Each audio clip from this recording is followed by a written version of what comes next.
Welcome to the castle, everybody. This is Nightsaber Z42, and this is episode 7 of 8 Petals Argent.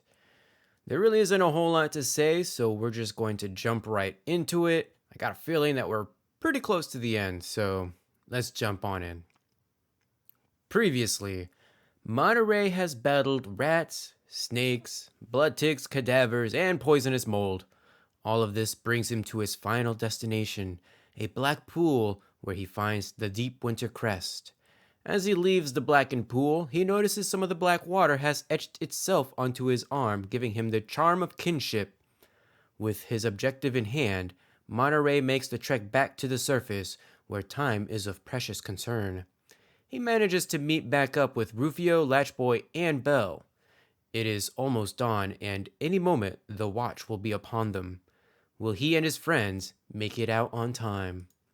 Within minutes, you and your friends are in the southwest corner of the district, sheltered between the western wall and a large mausoleum. Rufio pulls back some thorny bushes behind the mausoleum, revealing a set of hidden cellar doors. Latchboy checks the padlock and finds it unshackled. He lifts off the padlock and is about to open the large doors when a cloaked figure steps around the side of the mausoleum. There is a long silence as she stares at the four of you in surprise, and you stare back. Then the figure runs. Maybe we should hurry, Rufio suggests. Latchboy nods and pulls open one of the large doors.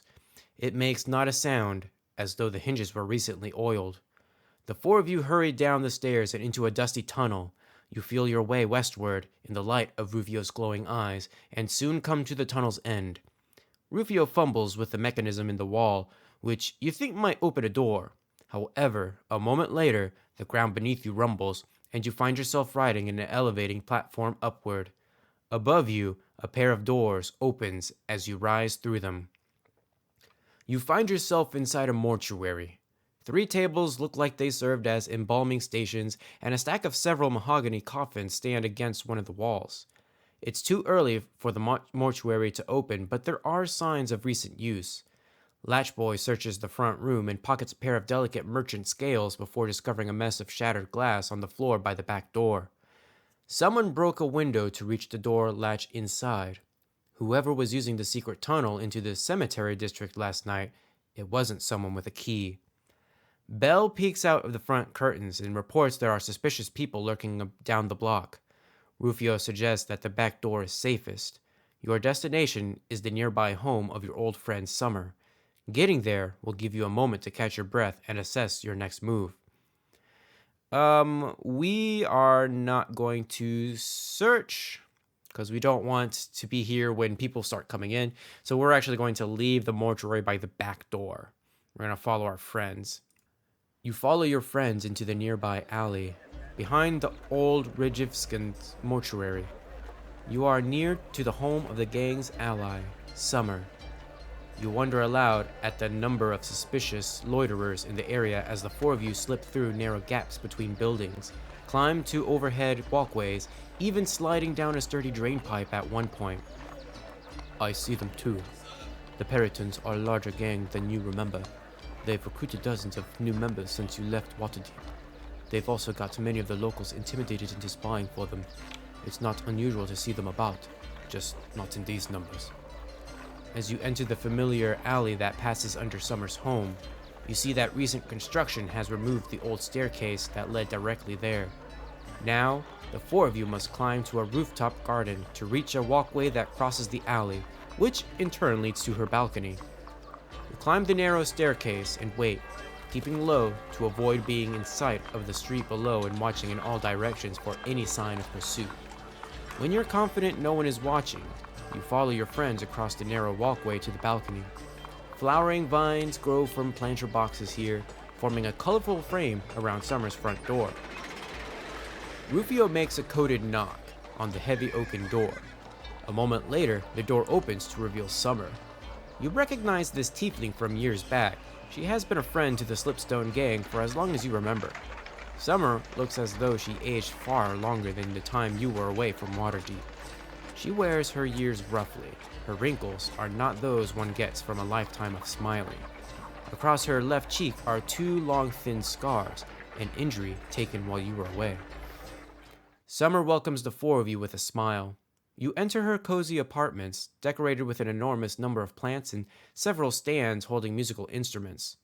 Colorful old handbills cover one wall. These pages advertise past performances played in Waterdeep, the souvenirs of a 30-year entertainer's career. When the door closes, Rufio asks Summer about her new scar. "It was a parting gift from Ravello," Summer says. "I'm to consider it a reminder that I'm still alive because I obeyed that red-eyed wolf." Belle signs an emphatic negation. "Fox," she signs insistently. You look again at the scar.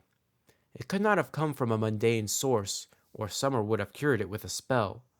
You remember Rufio and Latchboy telling you about Summer's broken arm, but her direct interaction with the leader of the Crimson Perrytons, and this unnatural scarring, cast that interaction in a new light. Rufio informs Summer of the night's event and warns her that Crimson Perrytons are searching the neighborhood. She seems unconcerned, still happy to help you against the gang that left her face scarred and stopped her from claiming one of the secret scavenger's bounties. She offers food and healing, which Rufio gladly accepts, despite the hurry you are in. Latchboy digs into a bowl of boiled grains flavored with cod. The oily residue soon leaves a shine on his lips and chin. As Summer casts a curative spell on Rufio's leg, the two begin planning the route to the Purple Palace, a popular fest hall in the Docks Ward where the Seekers have set up their temporary headquarters. They decide that the busiest route would be the safest, directly down the way of the dragon. With Rufio's leg healed, Summer turns her magic on the rest of you. Belle has not been burned or poisoned, so we don't really have to worry about her. We will go ahead and take a healing spell from Summer, although we are just a couple points away from max HP. So, yeah, we'll get back to max HP. With everyone's wounds tended, Latchboy asks Summer if she's willing to buy the pair of merchant scales he stole from the mortuary. From their conversation, it seems this is a common exchange between the two. Summer gives Latchboy some coins, which she carefully stores in a secret pocket. We can sell items to Summer. She will pay full price for gems and objects of art, and the standard half price for used weapons, armor, and adventuring gear. She will not buy anything described as too low in quality for you to sell. So, okay. So she's going to buy objects of art and gems. Full price. That's cool because we actually have a ton of... Ooh, actually, hold on. I definitely don't think she's going to buy any of the keys that we have. The decoy purse, probably not. The bloodstone, yes, she would buy that. That's worth 5 gold pieces. The electrum brooch also would work. So we'll go ahead and sell that. I don't know if she'll take the spellbook pages. It doesn't really classify as art. But I think the alabaster face mask will. That's 1 gold piece. Mainly because I don't think it's considered adventuring gear like our actual oxygen mask that we had that we never really used. The copper plaques, I'm pretty sure that's going to be considered somewhat art decor. So that's going to be 50 silver pieces for us. Finally get to get rid of that. So I'm actually pretty glad. The costume jewelry, for sure. So that'll be 6 silver pieces. The military medals as well. We also have some enameled buttons. We'll go ahead and sell that to her. The obsidian that we have for 10 gold pieces, we'll also go ahead and sell that to her as well. Now we also have some signet rings, but there wasn't a price listed on that, so I'm actually going to keep that. So we have the Thungolier signet ring, which I don't know if we've ever done anything with. We have 4 silver nuggets. We'll go ahead and sell those. We also have some electrum nuggets, so we'll also go ahead and sell that. We'll also go ahead and sell the glass beads. Guess we could also sell the gold tooth. I think that would be considered somewhat artsy. Sure. And We have an antique pen set. I think that would also be considered somewhat artsy, or at least collectible, I think also.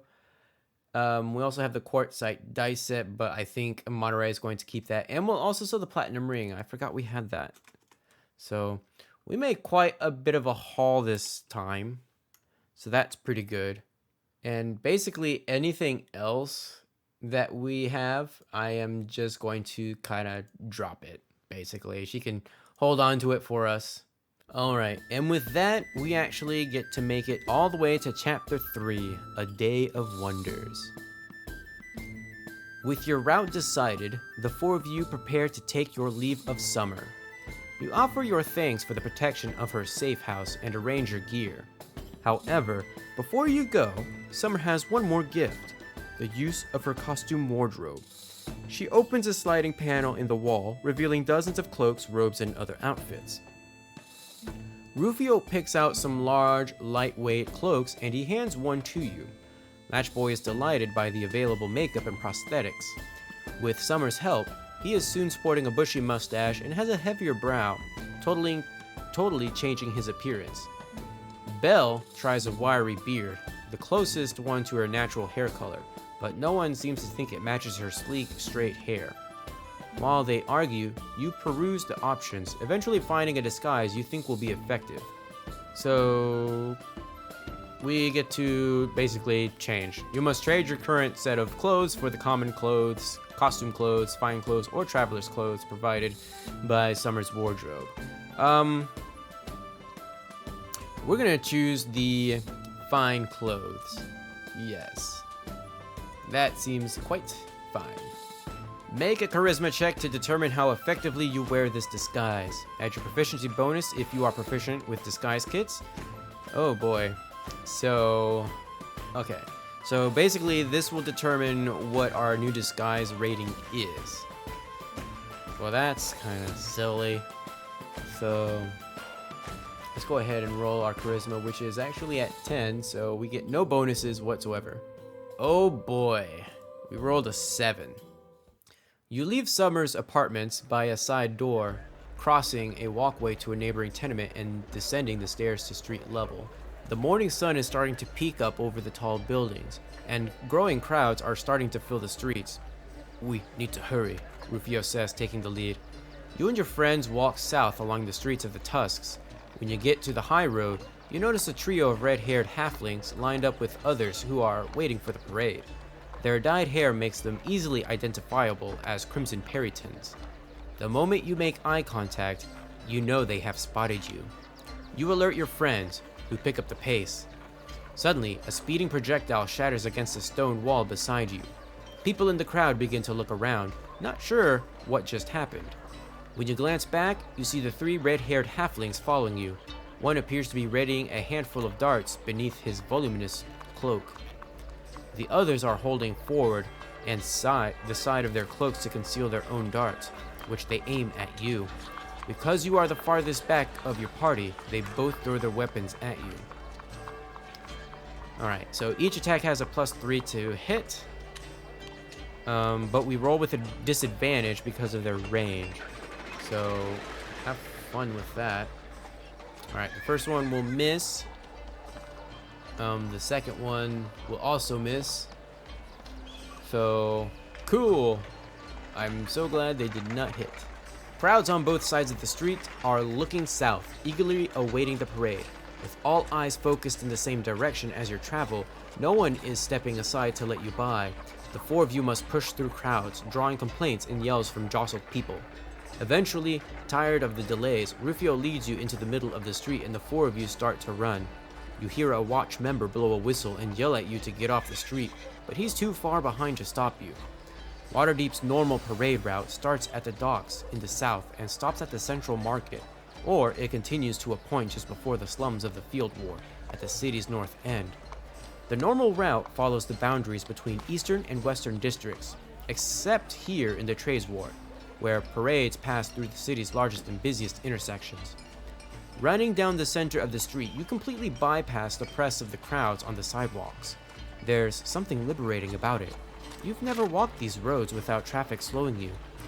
Latchboy, looking over a shoulder, calls out that someone is following you.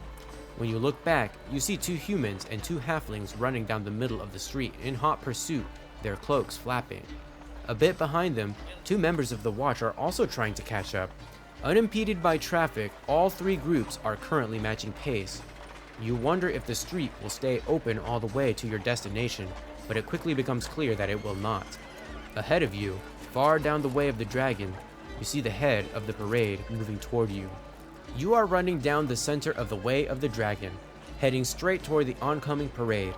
In the lead, you can make out a giant mechanical turtle, as large as a cottage, billowing steam from its nostrils. As the lumbering apparatus approaches, streamers and sparkling cantrips fly, celebrating the creature's advance. A dozen riders are waving to the crowd from atop the turtle's shell, and a phalanx of soldiers holds back the crowd on either side of it. Your little group slows as you duck around a concessions wagon that's wandered too far into the street. Rufio looks unsure which sidewalk you should take. The crowds to either side are large enough to hide within. Rufio scans each side of the street with potential obstacles, then looks to see if you have any input. If you choose the right side of the street, you can easily leave the main road when you reach your destination, but your pursuers will expect that and may focus their search on that side of the roadway. If you choose the left side, you will eventually have to cross back, finding a gap in the parade. Seeing nothing inherently different in either crowd, you will have to guess, hoping for Lady Timora's blessings. What? You're leaving the decision to me? I'm a freaking halfling. I can't see over people. Hold me up, Rufio, so I can get a better look. So my whole thing is that we always take the left route first. So we are going to move into the crowd on the left side of the street, and we're going to just make a beeline to our destination. You dive into the crowd on the left side of the parade route. You leave the road in time to avoid the attention of the city guards at the lead of the procession. Your pursuers, likewise, dive into the crowd and begin shoving their way toward you. However, with the skill of native-born urchins, your gang makes better time slipping through the throng of parade watchers, losing yourselves in the crowd. Your pursuers must slow further because they have lost sight of you.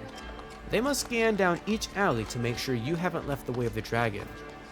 As you push south, the Day of Wonders parade passes you in the other direction. Behind the giant turtle, automatons in every size and shape march, dance, and caper along the street. Some wear fancy clothes and closely resemble humanoids of various races. Others look like clockwork animals, children, and multi-limbed contraptions with no resemblance to any living thing. Among them walk the Gondar, the saffron-robed priests and artisans who serve Gond, the god of invention. They wave to the spectators from beneath their traditional broad-brimmed hats. You have just looked back to check for pursuers when you hear someone call Rufio's name. A woman wearing a shopkeeper's apron falls into step with Rufio, exclaiming how long it's been since she's seen him. The gang's leader tries to keep up a friendly banter while still making good time. He is hesitant to be rude, and the whole group is slowing as a result. I'm pretty sure we don't have a passive arcana of 16 or more. Our passive insight is also not going to be there. Yeah. We can make a persuasion check, or we can make an intimidation check. Or we could let Rufio handle it. I'm actually going to make an intimidation if you wish to warn away this friendly person. So we're gonna make an intimidation check. All right, we rolled 5, which makes it into a 7. So that is also not good. So that means Rufio actually will have to handle this one. With a growing sense of panic, you begin to think that this woman is engaging Rufio in conversation to slow him down. Whether she is a spy placed by the Crimson Perrytons, or simply an old friend wanting to catch up without having to hurry alongside him, the effect is the same. Your pursuers will soon catch up with you. Eventually, your other companions have had enough. Belle abruptly stumbles into the woman, purposefully tripping her, while Latchboy shoves Rufio forward, exhorting him to hurry. The woman falls hard to the ground. She glares at Belle and yells indignantly for the watch. Since she knows Rufio and his friends, you suspect that this assault may have lingering consequences for the whole gang. We get -1 to our renown. So that puts it at 2, because we started with 3, and I haven't gotten any more since then. Moving through a crowd quickly is difficult while you are trying to pass unseen. Staying low, you almost miss the street sign for Fillet Lane. Fortunately, Rufio seems to know exactly where he's going, perhaps guided by some celestial force. In a sudden change of direction, he leaps into the street, threading his way through a line of automaton maids dressed in funny hats and running into the crowd on the far side. Latchboy and Belle follow quickly behind, and you hurry to keep up. As you cross through the parade, you look down the way of the dragon where the procession stretches farther than you can see. The thought of stopping to watch the parade distracts you for a moment.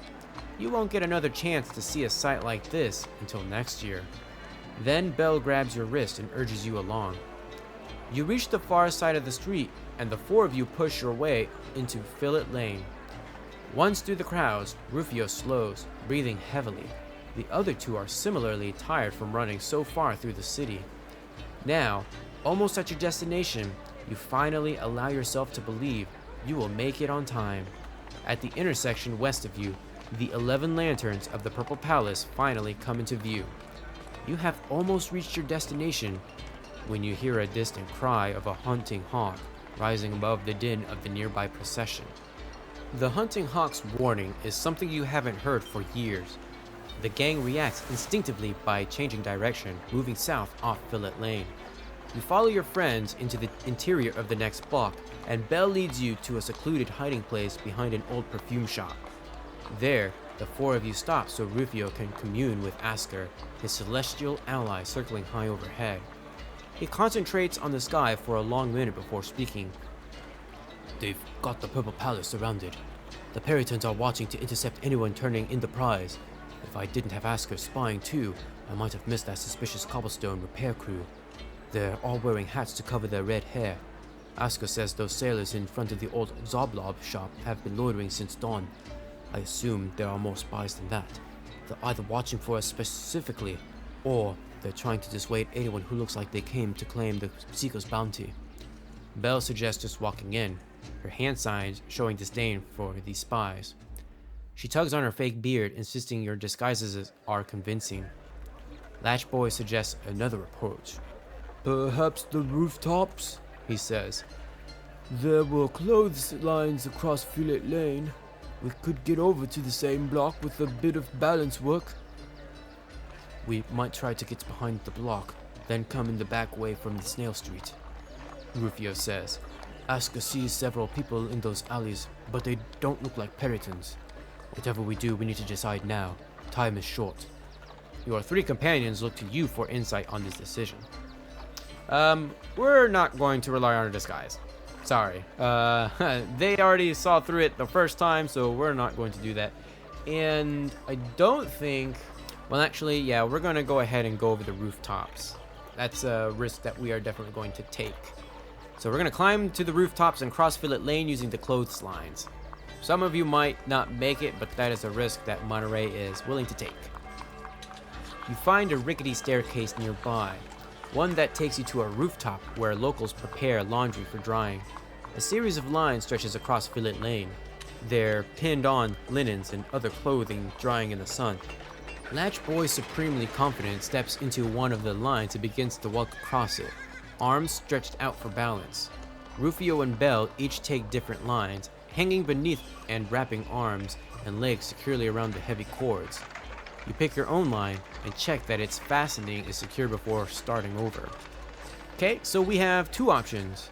We can utilize our balance, or we could actually use our strength by basically hanging down from the rope, and I think that's what we're going to do because we are better strength than dexterity. You lean out onto the line and begin to haul yourself along beneath it. Make a strength athletics check. We don't have restricted arm movement, so that's pretty good. So let's go ahead and roll that. We rolled a 15. If your check result is 8 or higher, we succeed. Cool. Your progress is slow but sure.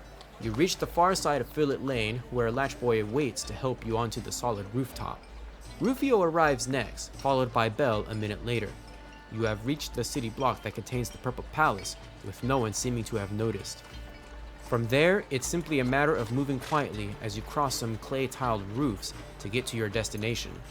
The Purple Palace is a large 3-story building. It has no rooftop access, so you'll have to climb down somewhere. From your high vantage, the 4 of you watch the movement of various loiterers in the alley below.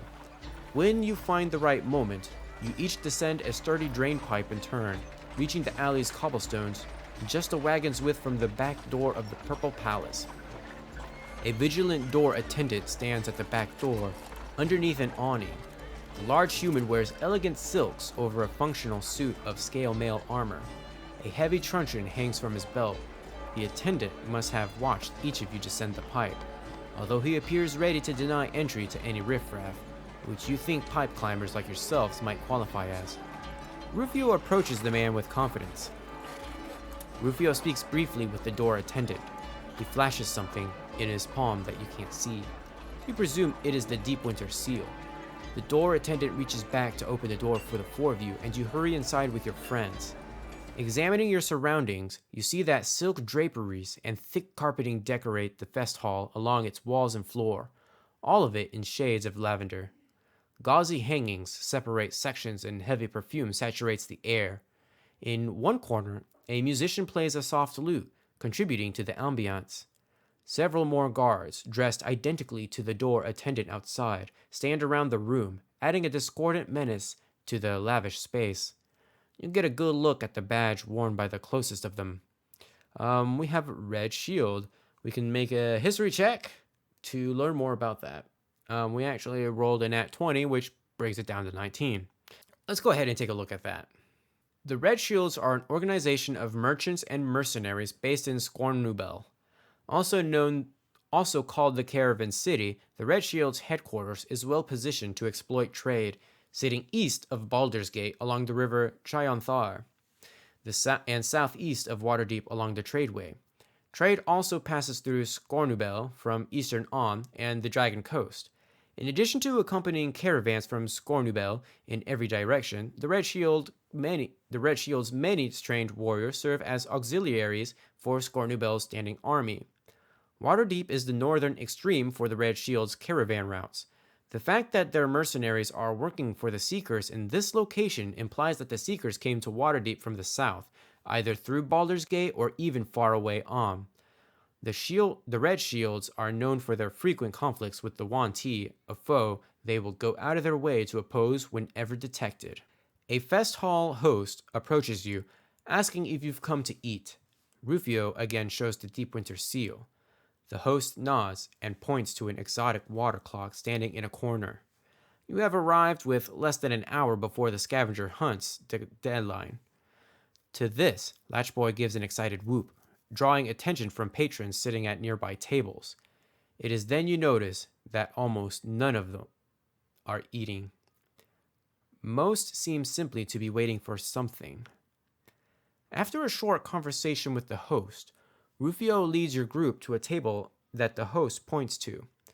Once the 4 of you take your seats, Rufio explains that he and one other gang member will go into the back room to meet the Seeker's agent, who will verify the item's authenticity. The Seekers have complex rules for these scavenger hunts, one of which says that only 2 members of the same team or faction can meet with the agent at a time. This is for security reasons. 2 of you will have to wait in the dining hall until the meeting concludes. Well, if anybody's gonna go with Rufio, then it might as well be the one who actually does adventuring for a living. So I guess I will go. So we're going to accompany Rufio, or rather Monterey is going to accompany Rufio. You tell Rufio that you would like to be with him when he presents the Deep Winter Seal to the Seeker's agents. You earned that choice. We owe this success to your adventuring prowess in the deep catacombs. Ah, Rufio, you're making me blush, especially since this was actually my first successful adventure. Bell and Latchboy heartily agree. They stay seated when the host returns to collect you and Rufio.